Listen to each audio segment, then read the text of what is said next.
Doctor ortho Ayurvedic oil and capsule. अब दर्द भी घुटने टेकेगा। उत्तर प्रदेश में मिशन 2027 में जुटी बीजेपी का बूथ विजय अभियान शुरू। 403 सीटों पर बूथ अध्यक्ष सम्मेलन आयोजित किए जा रहे, संगठन को धार देने को कवायद। निर्मोही अखाड़े के महंत और राम मंदिर ट्रस्ट के सदस्य महंत दिनेंद्र दास ने निर्मोही अखाड़े से निष्कासन की खबरों का किया खंडन। कहा, अखाड़े के 19 पंचों में से 13 पंच उनके समर्थन में, जबकि कुछ लोग कर रहे साजिश। बेटा निकला मां का हत्यारा, गुलदार नहीं, महिला के छोटे बेटे ने की थी गला दबाकर हत्या। आरोपी बेटे ने हत्या को गुलदार के हमले का रूप देने की कोशिश की थी। पोस्टमार्टम रिपोर्ट में हुआ खुलासा।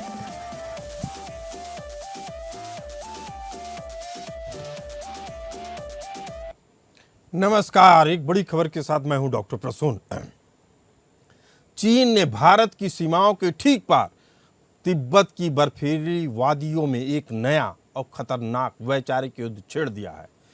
विविधता से डरे चीन ने अब तानाशाही की सनक में कानून का सहारा ले लिया है। चीन के नए एथनिक यूनिटी लॉ ने तिब्बती बौद्धों, उइगर मुस्लिमों की बची कुची स्वायत्तता को भी निगलने की तैयारी कर ली है।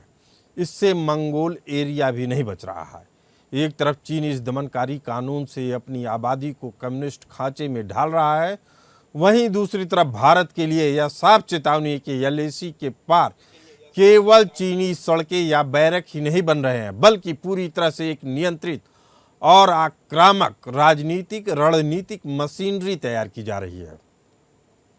आपको बता दें कि चीनी राष्ट्रपति शी जिनपिंग प्रशासन ने एथनिक यूनिटी लॉ लागू कर तिब्बत और झिंजियांग जैसे स्वायत्त क्षेत्रों की सदियों पुरानी सांस्कृतिक पहचान पर आखिरी कील ठोक दी है।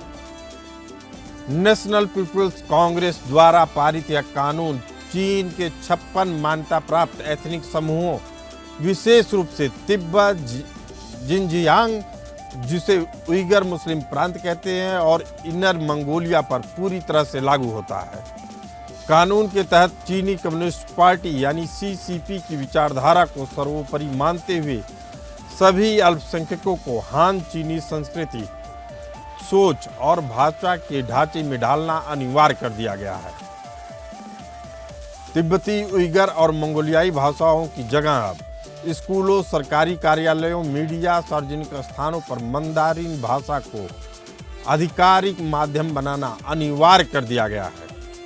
कानून में यह अनिवार्य प्रावधान है कि माता पिता अपने बच्चों को कम्युनिस्ट पार्टी और चीनी राष्ट्र से प्रेम करना सिखाएंगे। इसके तहत लाखों तिब्बती और उइगर बच्चों को उनके परिवारों से अलग कर सरकारी आवासीय स्कूलों में भेजा जा रहा है। तिब्बती बौद्ध धर्म और इस्लाम की प्रतीकों, प्रथाओं और स्वायत्तता को समाप्त कर उन्हें कम्युनिस्ट पार्टी के दिशा निर्देशों के अधीन कर दिया गया है।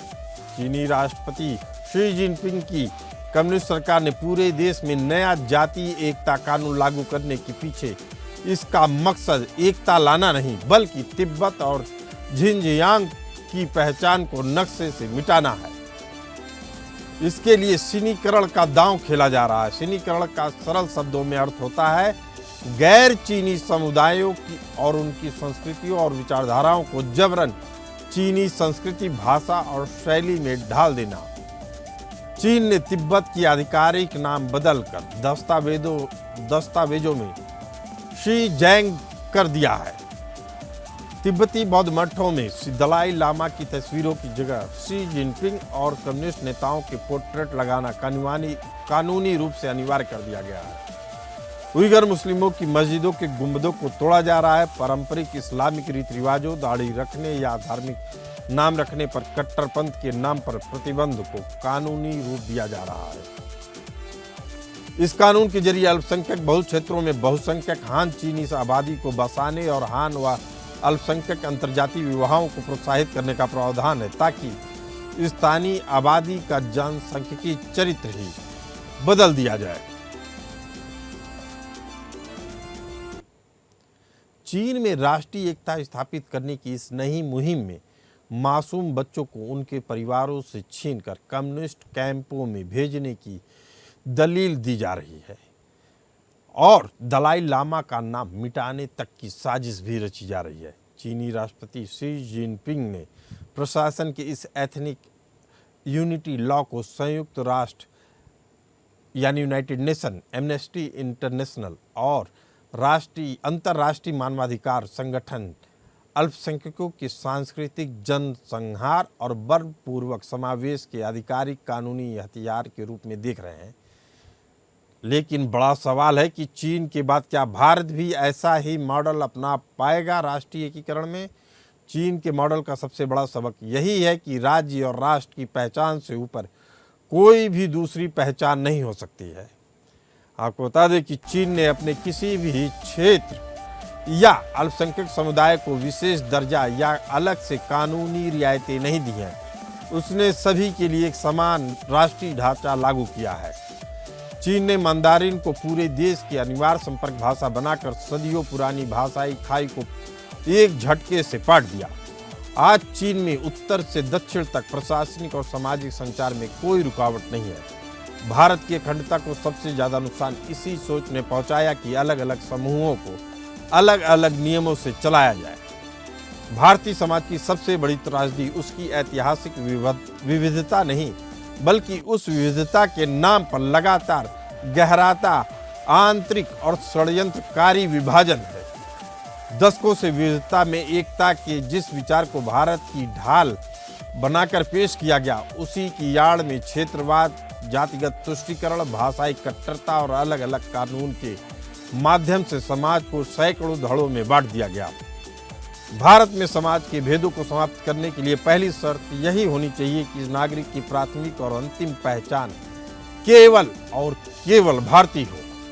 जब तक राजनीति और समाज में जातिगत जनगणना, क्षेत्रीय अस्मिता और अलग अलग समुदायों के लिए अलग अलग सामाजिक कानूनी व्यवस्थाएं रहेंगी, तब तक आंतरिक भेद कभी भी खत्म नहीं होंगे। समाज के एकीकरण के लिए राज्य को हर नागरिक के लिए एक ही पैमाना, एक ही पहचान और एक ही कानून लागू करना होगा। भारत में समाज के भेदों को खत्म करने के लिए यह पहली शर्त होनी चाहिए कि नागरिक की प्राथमिक और अंतिम पहचान केवल भारतीय हो। समाज के एकीकरण के लिए राज्य को हर नागरिक के लिए एक ही पैमान बनाना चाहिए। इतना ही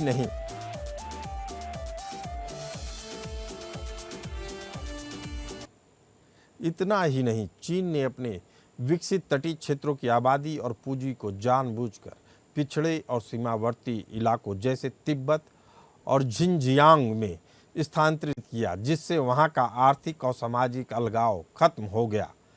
चीन का यह मॉडल दिखाता है कि राष्ट्र की अखंडता भावुक नारों से नहीं, बल्कि राज्य की कठोर नीतिगत इच्छा शक्ति से तय होती है। इसी मुद्दे पर चर्चा करने के लिए हमारे साथ मौजूद हैं सुरेश कुमार गोयल जी, जियोपॉलिटिकल एक्सपर्ट, और ऑथर मौसमी के सचदेवा जी, फॉरेन एक्सपर्ट। आप दोनों मेहमानों का बहुत बहुत स्वागत है।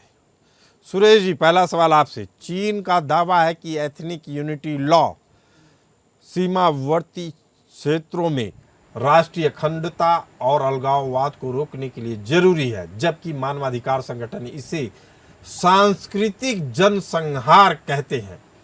एक पूर्व राजनयिक के रूप में आप क्या मानते हैं कि बलपूर्वक सांस्कृतिक एकरूपता लंबी अवधि में सीमा सुरक्षा को मजबूत करती है, या यह बीजिंग के अंदर ही अंदर अधिक हिंसक असंतोष को ज्वालामुखियों के जन्म के रूप में पैदा कर रही है? जी सुरेश जी। नमस्कार। आपने बहुत महत्वपूर्ण सवाल उठाए हैं, काफी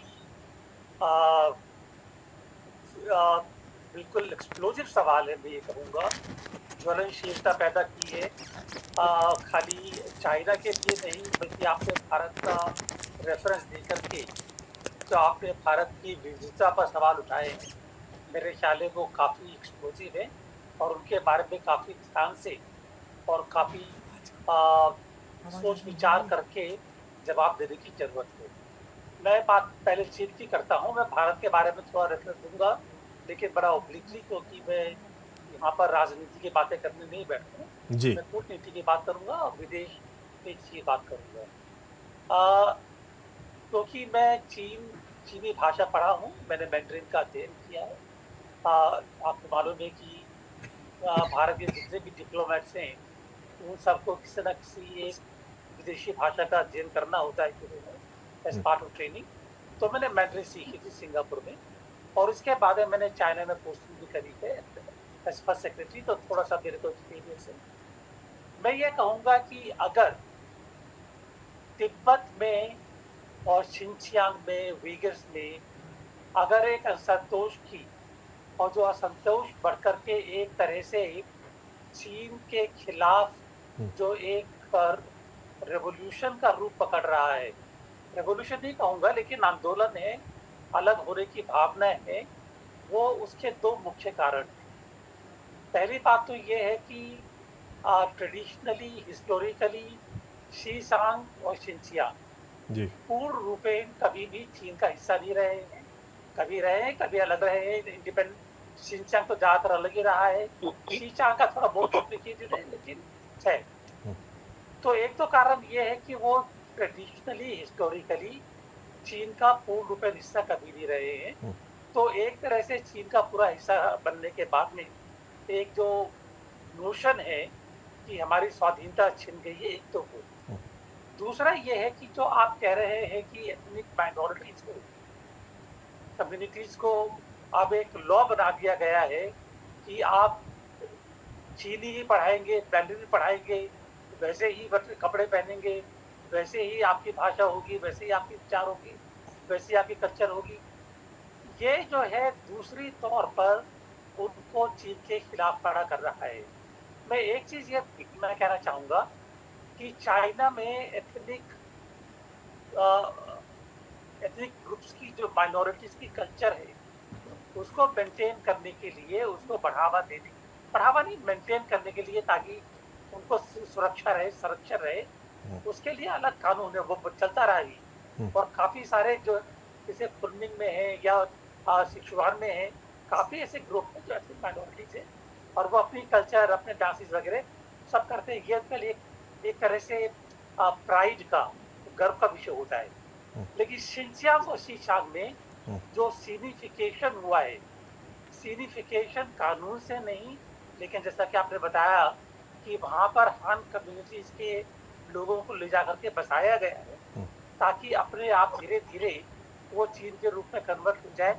उससे बहुत ज़्यादा झगड़ा खड़ा हुआ है, क्योंकि ना ही शिनचियांग और ना ही शीचर, ना ही तिब्बत वो अपनी कल्चर को खोना चाहते हैं, खोना नहीं चाहते हैं। लेकिन सुरेश जी, इतना तो तय है कि ये नया कानून ला दिया गया है और चीन इसे एक अपनी बड़ी उपलब्धि के तौर पे गिना रहा है। मौसमी जी हमारे साथ मौजूद हैं। एलएसी के पार चीन एक तरफ जियाओ कांग विलेज बनाकर हान चीनी आबादी को बसा रहा है, दूसरी तरफ इस कानून से सीमावर्ती बोलना चाह रहे हैं। जी मैं कुछ, आप मेरी बात को पूरा होने दीजिए थोड़ा सा बस। जी तो इसकी वजह से जो असंतोष है, तो शिनचियांग में और शीशांग में जो अलगाववादी मूवमेंट चल रहा है और बढ़ रहा है, उसका कारण एक ये सिग्निफिकेशन भी है, जो कि लीगली नहीं लेकिन कल्चरली किया गया। तो मैं ये कहूँगा कि अगर ये कानून लागू हुआ तो शिनचियांग और शीशांग में ये अलगाववादी प्रकृतियां और तेज हो जाएगी। 1 जुलाई से कानून लागू हो गया है सुरेश जी। अब कहा जा रहा है, चीन सरकार कह रही है कि ये हमारी सबसे बड़ी उपलब्धि है, जो खाई बनने वाली थी उस खाई को पाट दिया गया है। लेकिन इस कानून से सीमावर्ती तिब्बतियों का पूर्ण रूप से राजनीतिक सांस्कृतिक नियंत्रण किया जा रहा है। भारत का वाइब्रेंट विलेज प्रोग्राम इस जनसांख्यिकी और सांस्कृतिक घेराबंदी का मुकाबला करने में रणनीतिक रूप से कितना तैयार और प्रभावी है? मौसमी जी। देखिए, सबसे पहले तो हमें समझना पड़ेगा कि ये जो एथनिक यूनिटी लॉ है अभी नहीं है, अब हमें 1950 में जाना पड़ेगा। If you go back to 1950, आपने कहा है 1950, तो आपको पता चलना है कि देखिए कैसे धीरे धीरे बीजिंग तिब्बत के अंदर एंटर हुए, धीरे धीरे कैसे उन्होंने अपना पॉलिटिकल एंड एडमिनिस्ट्रेटिव कंट्रोल वहाँ पे एस्टैब्लिश किया, फिर कैसे तिब्बत अपराइजिंग में दलाई लामा जी वहाँ से निकल के भारत आ गए। सो इट इज नॉट आज जी जिनपिंग का ये आज का स्ट्रैटेजी नहीं है, या आज का ये लॉन्ग टर्म प्लानिंग है, और उस चीज का ही ये एक हिस्सा है ये। और जैसे कि डेफिनेटली सर ने भी बोला, माइनॉरिटी कल्चर्स एंड लैंग्वेजेस के लिए ये एक थ्रेट है, बट आपको पता है चाइना में जब रूल लागू किया जाता है वो रूल लागू हो जाता है। बट यहाँ पे क्या कोशिश किया जा रहा है कि जो तिब्बत में काफी स्कूल्स में आप देखिए वहाँ पे मैंडरिन लैंग्वेज यूज किया जाता है। So China what is China trying to do कि चाइना में मैंडरिन जो लैंग्वेज है वो अगर वहाँ पे लागू कर दिया और ये जो वन नेशन वन आइडेंटिटी वाला जो लॉ है अगर तिब्बत में लागू कर दिया so it will also be a threat to their religious identity। आप देखिए दलाई लामा से नहीं, ये सारी चीजें मौसमी जी होगा नहीं, अब तो होना है।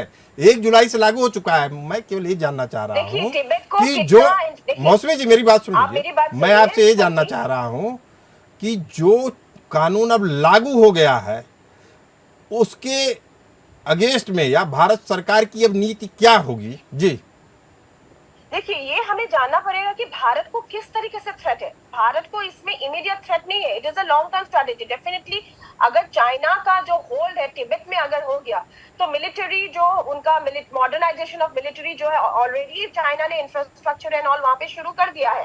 So definitely when Tibet will be controlled by China हमारे बॉर्डर में बहुत ही it would be a security threat to us and धीरे धीरे आप मैरीटाइम से लेके हर चीज चाइना के कंट्रोल में आ जाएगा।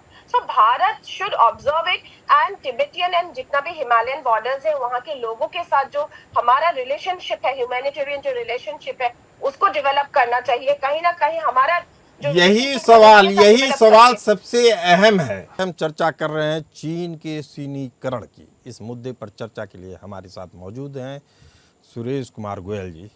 इस कानून के जरिए चीन ने तिब्बती बौद्ध धर्म के संस्थानों और धार्मिक प्रथाओं का चीनीकरण कानूनी रूप से अनिवार्य कर दिया है। 14वें दलाई लामा के बाद अगले दलाई लामा का चयन जब करीब आएगा तो क्या यह कानून बीजिंग को अपना कठपुतली दलाई लामा थोपने का वैधानिक अधिकार दे देगा? इतना तो है कि दे देगा, लेकिन भारत को उस समय कूटनीतिक मोड़ पर कौन सा रुख अपनाना चाहिए? जी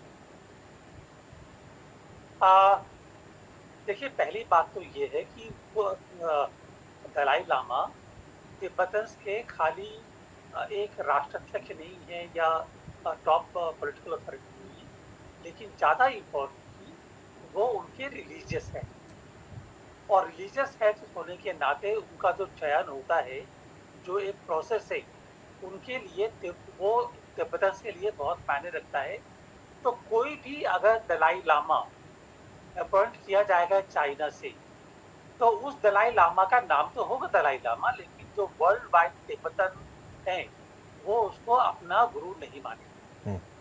ये बात है, तो हमें उसके बारे में चिंता करने की जरूरत इसलिए ज्यादा नहीं है कि तिब्बतन्स का रुख नहीं बदलने वाला। हमें जो चिंता करने वाली बात ये होगी कि जो बुद्धिज्म है वो, क्योंकि चाइना बुद्धिज्म को अब एक तरह से अपना रिलीजन मानता है कि वो चाहे चीन में है और उनके पास काफी सारे रिसोर्सेज हैं, तो जो बुद्धिस्ट टीचिंग्स हैं उनको वो इन्फ्लुएंस करना शुरू करेंगे। एक तो ये बात, और दो आपके जो आपने कहा था उसको ध्यान में रखते हुए छोटी सी बात, सबसे बड़ी चीज़ ये होगी कि चाइना में कानून अभी और भी एस्टैब्लिश हुआ है और उस कानून के मुताबिक जो भी चीनी नागरिक नहीं लेकिन चीनी ओरिजिन लोग जो भी बाहर रह रहे होंगे जी वो चीन के नागरिक माने जाएंगे। और चीन के नागरिक होने के नाते उनका कर्तव्य चीन के प्रति बनता है। तो इस तरह से वो ये कह सकते हैं कि जो भी तिब्बत से बाहर वो भी चीन के प्रति अपना कर्तव्य निभाएं। सुरेश जी, आप चूंकि काफी अनुभवी व्यक्ति हैं, हमारे दर्शक जानना चाहेंगे कि ऐसे में भारत सरकार या विदेश मंत्रालय का क्या रुख होगा? जी विदेश मंत्रालय का रुख इस मामले में खाली मैंने कहा कि तिब्बतन्स के मामले में तो ज्यादा नहीं बदलेगा क्योंकि तिब्बतन्स खुद नहीं चाहते, लेकिन दिक्कत यह आएगी कि चीन के काफी सारी कंट्रीज में ऐसे सेटअप हैं जो कि अपने ओरिजिन के लोगों के ऊपर निगाह रखते हैं। तो चीन की जो एस्पियोनेज है निगाह रहेगी तिब्बतन्स के ऊपर, वो निगाह रखने के बहाने भारत के मामले में उनका दखल अंदाज और भी तेज हो सकता है। बेहद अहम बात आप बता रहे हैं। असल में यह भारत के आंतरिक मामलों में दखल देने की एक चीन की रणनीति है, बेहद अहम बात। लेकिन मौसमी जी, चीन अपनी आक्रामक नीति को विकास और गरीबी उन्मूलन का नाम देकर ग्लोबल साउथ में प्रचारित करता है। भारत अपनी विविधता में एकता और लोकतांत्रिक मूल्यों को अपनी सबसे बड़ी सॉफ्ट पावर मानता है। लेकिन क्या वैश्विक मंचों जैसे यूनाइटेड नेशन या क्वाड की बात करें तो चीन के मानवाधिकार उल्लंघनों पर भारत की रणनीतिक चुप्पी उसकी अपनी नैतिक साख को कमजोर कर रही है? भारत तो यहाँ पे देखिए, सर ने अभी बहुत अच्छे से समझाया, भारत यहाँ पे ज्यादा रोल क्या प्ले कर सकते हैं। डेफिनेटली मैंने आपको बोला, Bharat will have to find out humanitarian diplomacy framework. आप जब पूछ रहे हो कि फॉरेन अफेयर्स, फॉरेन मिनिस्टर का क्या काम हो सकता है यहाँ पे, बिकॉज चाइना का जो इन्फ्लुएंस है वो इन्फ्लुएंस है 1950s से है, 1959 से, लेकिन आप उसको हटा नहीं सकते ना। भारत का जो रोल है, अब बाहर जैसे even China is putting forth their motto, but India should also put forth motto and should remain vigilant, क्योंकि यहाँ पे हिमालयन जो ह्यूमैनिटेरियन जो एक डिप्लोमेसी फ्रेमवर्क है वहां पे काम करना पड़ेगा भारत को, क्योंकि ये जो एजुकेशन हब बना देना चाहिए हिमालयन रीजन्स में, so that Bharat can have its own influence there, but कहाँ तक ये लागू हो पाएगा ये हमें नहीं पता। पीपल टू पीपल जो रिलेशनशिप में बात कर रही हूँ कि वहाँ के लोगों के साथ एक ऐसा एक रिलेशनशिप। मौसमी जी, क्या मैं आपकी बातों को इस तरीके से समझ लूं कि भारत को तिब्बत और उससे जुड़े हुए इलाकों में तिब्बतियों का भारतीकरण करने की आवश्यकता है? मौसमी जी, बिल्कुल।